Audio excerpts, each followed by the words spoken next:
Bukod sa banta ng impeachment, nahaharap din ngayon si COMELEC Chairman Bautista sa investigasyon ng Senado at ng Kongreso. Ang ilang senador naniniwalang posibleng may kinalaman ng aligasyon kay Bautista sa dikit na resulta ng 2016 elections. May report si Jamsi Sante.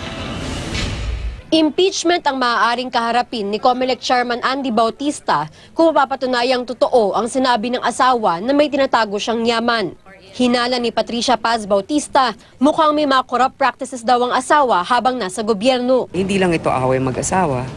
Meron tong implikasyon sa panunungkulan ng isang opisyal ng gobyerno. Yan ay impeachable offense pag plunder na ang pinag-uusapan natin at hindi lamang yon, question dun sa kredibilidad.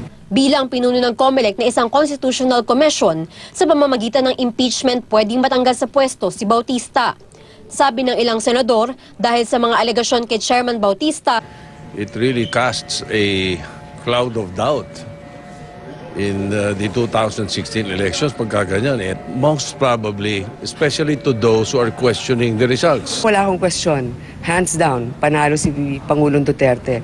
Pero dun sa ibang dikit ang laban, baka doon magkaroon ng implikasyon.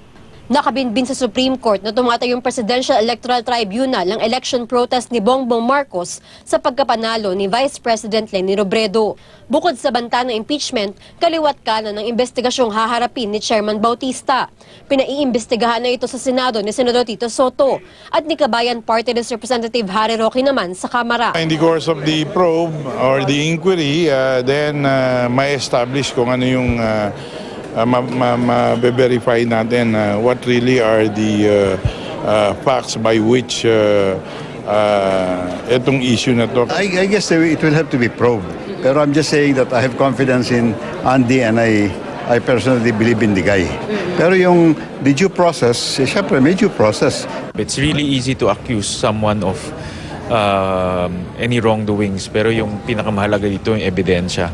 Ang Department of Justice naman, inutusan na ang National Bureau of Investigation na magsiyasat rin. Sa NBI lumapit si Mrs. Bautista noong August 1 para magsumite ng affidavit. Ang sabi naman ng palasyo, the President's stand is pretty clear regarding this matter that he will not tolerate corruption, even a whiff of it. Jamsi Sante, GMA News.